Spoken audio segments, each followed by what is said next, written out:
Окей, амар байцгаана уу?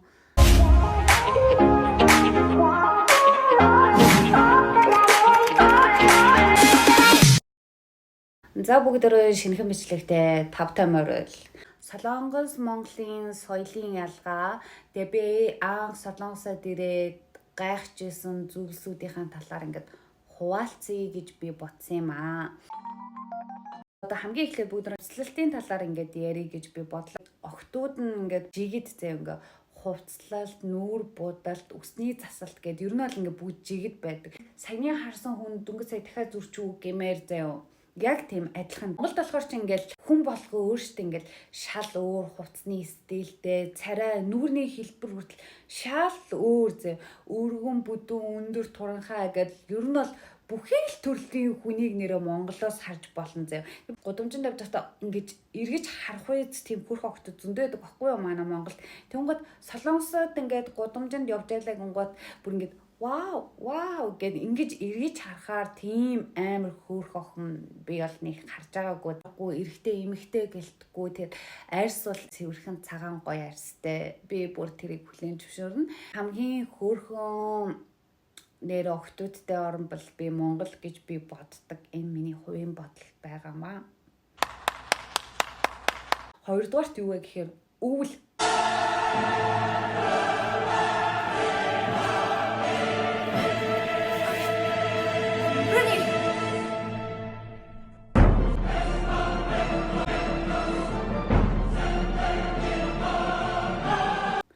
Өвөл бүр заяа Солонгос охтууд шалдан таркотой явж байдаг заяа. Бүр шок. Манай монголчууд ч юм бол шал өөр штэ. Би ялангуяа бас ингээд эмээ өвөө дээр өссөн болоод ч тэрөө бүр ингээ хар багасаа тэгээ эмэгтэй хүн доороосоо зузаан авцлах ёстой, даарч болохгүй гэдэг үг маш их сонсож өссөн. Тийм болоод ч тэрөө надад тэр үнэхээр шок байсан. Даардгүй мах та. Үл болохоор эднэр ингээд хөлөндөө тариа илгэчдэг юм аа л да, халдаг тариа байдаг. Хөлөндөө тэр тариа хилэнгууд доорсоо ер нь л ингээд халдаг гэсэн үг. Одоо бүгд л мэдж байгаа бах. Солонгосчууд өвлж бай, зунж бай, жилийн 4 илрэл ер нь л ингээд тавчтай явдаг. Дэлгүүрүүдэд нэг 3000 гар зардаг тавч байдаг. Тэгэхгүй хар цагаан судалтай. Тэр тавчиг бараг хүн болгонд байдаг зэм. Тэгэл тэр тавчгаа л өмсдөг. Дээгүүр ингээд айгүй гоё гангалаал тэ нүр өмөө амар хөөрхөн бод зүвсмсээ ингээ орооцсон мөрчлөө доороо тэгэл тийм тавчгаа өмсцэн л явж идэг зэ. Нэг бодлын айгүй амар зэ. Нэг тэлээ тавчгтай явж ялаа гэ хин ч юу ч хэлэхгүй эвэртэй туулаа харцсан юм шиг эргэж чамлуу ингээ харахгүй зэ. Тэр нэг гоё зүйл заяа. Хэрвээ ингээ би одоо Монголд те ингээ тавчгтай ингээ готын төгөөр явж байгаа юм бол намайг баг хүн болгон харна ардуур эргэж хараад шивэр авир хийн штэ. Энд бол тийм байдаггүй заяа. Тэр нэг гоё амар мөртлөө надад бол энэ бол таалагддаг. Тэгээд бас нэг юм байгаа юм байна. Солонгос эмэгтэйч ил задгаа те хөх чэжээ гаргасан хувцал нэг өмсдөггүй. Манай Монголд бол ингээл те 100 ингээд Mac одоо энүүний энэ дээдл штэ. Энэ минийг ингээ зүгээр өмсөөл доор нь шорт морттой явах л ингийн асуудал штэ. Гэхдээ Солонгосод бүр ингээ дээгүүрээ амар ингээл зузаа ингээл хахалсан юм өмсөн мөртлөө доогуур юм богинохон юм өмсгөл хамаагүй заяа. Нас гэдэг зүйл Солонгосод айгүй чухалчилж үздэг заяа. Яг тэгэхээр одоо манай монголчтон бол 1 нас, 2 нас, 3 насны зөрүүтэй хүмүүс бол зүгээр л найз чи гэж дуудаж штэ би нэх амар чи намайг хичээд гэж дууд би чамаас ихчүүдтэй нэг юм байхгүй заа ер нь бол тоохгүй штэ. Гэхдээ Солонгосод болохоор тэ 1 насны зөрүү гэдэг айгүй том зүйл зэ.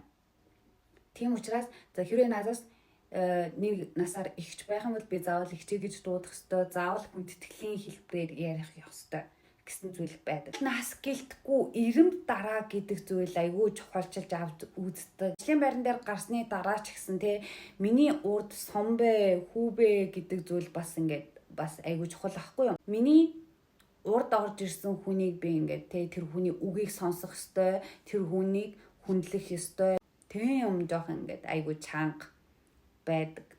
За дараагийн 3 дахь зүйл болохоор юу вэ гэхээр солонгосчууд бүр ингээ амар яруу зантай. Бараг солонгосод ирж үтсэн хүн болгоо мэдчихэж байгаа заяа. Бале хурдан. Ингээ хоол идчих тахта хүртэл ингээл амар хурдан иддэг заяа. хурдан ид ингээл хоолоо ид гэдэг хүчаам шиг дуудаад байдаг заяа. Тэгэл хоолоо идээр сууж идэл хурдан ид гэдэг заяа. Тэгэхээр миний бүр ингээ амар уур хүрдэгсэн зөө. Тэгээ ингээ хурдан идмэд гэж ингэх юм бол баг хоол ид гэж дуудаад ах ямар хэрэг байгаа юм. Энэ хоолыг айгу удаан ажиллаж идэх ёстой гэж сурсан болооч тэр айгу удаан иддэг байсан. Тэгээ энд ирээд би бүр амар хурдан иддэг болсон зөө. Хоол амар хурдан иддэг. Ягаад тэгэхээр хурдан идээд ажлаа хурдан хийхгүй болохгүй. Тэг ингээ хүмүүс бүр яг ингээд амар цаганд ингээд баригдаал гүйлдээл амьдралын хэм маягтанд тааруулахын тулд яах ч аргагүй амар хурдан болсон. Ер нь өмнө хөөгдөж байгаа юм шиг л яг тиймэрхүү амьдралын хэм маягтай. Архины соёл.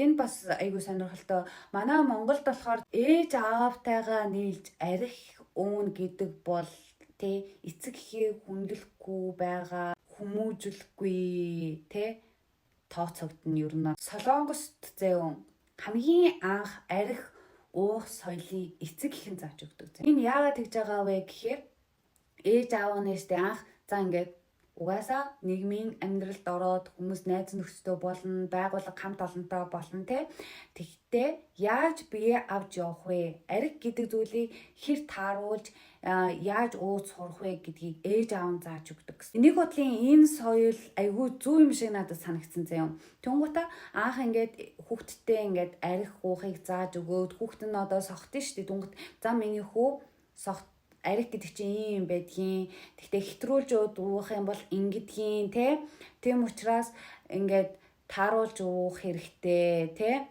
Ямар юм бэ тийм ингээд энийг айгүй сайн нээлттэй шигдан мигданд яах юм бол ингээд гэр бүлээрээ хурж ирээд ингээд суулаа штэ нэг ширээ өглөөний цагаар шөнийн цагаарч бай хамаагүй гэр бүлээрээ арх уудаг. Тэгээ Монголд бол бид нар бол нэрээ тийм юм байхгүй эсэх хөндлөхгүй байгаад л тооцогдно. Бараг гэр бүлтэй хүүхэд гаргаад тэгээ 40 50 хүрсэн байсан ч гэсэн ээж аавда хаан хажууд тэгэж арх марх ер нь бол хэр баргийн хүн уухгүй. Архины соёл бол амар сонирн байсан заяа. Манай Монголд бол тийштэй өглөөний цагаар заяа ингээл арх уугаа сууж явах юм бол тэр хүн бол архины хамааралтай болцсон архинд дуртай бараг л архичин тооцогдно доо. Тэгж яхад энд бол өглөөний цагаар ч ууж байна, өдөрч ууж байна, шөнж ууж байна заяа. Ингээ хамаагүй ер нь бол.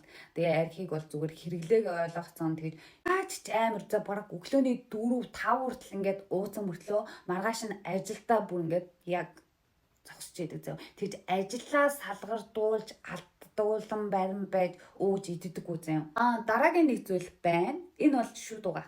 Энийг бас сурах хэрэгтэй. Монголд л тэгдэж штэ бид нар бол нэрээ өглөө оройдоо шүд угаан заяа. Солонгос хүмүүсийг ер нь ингээ ажиллаад хараарай заяа. Хоол идээгүй юу шүд угаан. Шүдний сойз бол байн хүн болгоны цүнхэнд явж идэг заяа. Тэгэл хоол идлээ хоолны дараа бүгд шүд угаадаг заяа. Энэ бүр хөвшил. Тэгээд иргэн тойрны хүмүүс ингээ байнга ингээ хоол идчихээ шүд угаагаад хахад бас сурдаг юм байлээ. Тэгээд би ч гэсэн одоо ингээ байнга шүдний сайдтай явдаг. Тэгээд хоол эзний дараа угаасаа ингээ хүний шүдэнд чинь ингээ ингээ хоолны үлдэгдэлд ортмор энэ чинь удах тусмаа ингээ үнэр гарна. Тийм учраас ер нь л ингээ байнга шүдээ угаадаг.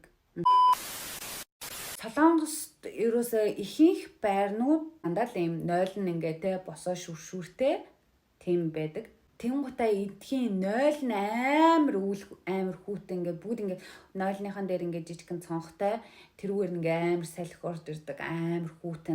Надад одоогоор яг ингээ санагдчихж байгаа зүйлснүүд ийм соёлын ялгаанууд байсан амьдарч авах хугацаанд. Тэгээ та хэд бас ингээд юу вэ гэд ингээ ангааж гайхчихсан зүйлс байх юм бол комент хэсэгт бичээрэй. За тэгээд өнөөдөр миний бичлэгтэй хамт байсан надтай ингээ гоё ийм гоё цаг хугацааг өнгөрөөгөөд гоё ярилцсан та бүгдэд нь баярлалаа. Ингээ дараагийн бичлэгээрээ дахиад уулзцгаая. Түр баяртай.